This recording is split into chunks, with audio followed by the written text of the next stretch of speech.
सध्या क्रिकेटचा फीवर सुरू आहे, पण सगळ्यात जास्त चर्चा सुरू आहे ती म्हणजे ग्रीन डॉट बॉलची। आता ग्रीन डॉट बॉल म्हणजे काय? एखादा गोलंदाजाने एखादा बॅट्समॅनला बॉल डॉट केल्यानंतर स्क्रीनवरती एक झाड येतं, ते म्हणजे ग्रीन डॉट बॉल। आता ग्रीन डॉट बॉल ह्याची सुरुवात 2023 मध्ये टाटा समूह आणि BCCIने एकत्र येऊन केली। पर्यावरणाला वाचवण्यासाठी घेतलेला हा एक मोठा पाऊल असू शकतो किंवा एक मोठा इनिशिएटिव्ह त्यांनी घोषित केला होता।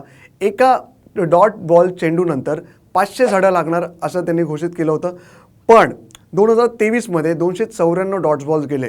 याचा अर्थ 1,47,000 झाडं लावण्यात येणार होती।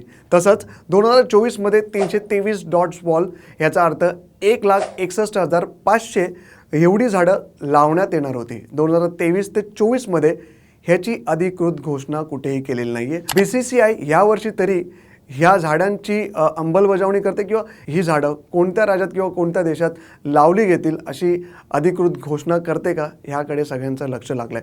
तुम्हाला काय वाटतं, ह्या वर्षी IPL सीझनमध्ये कोणता संघ सगळ्यात जास्त डॉट बॉल खेळेल आणि पर्यावरणाला मदत करेल? काय वाटतं तुम्हाला? आम्हाला कमेंट करून नक्की सांगा।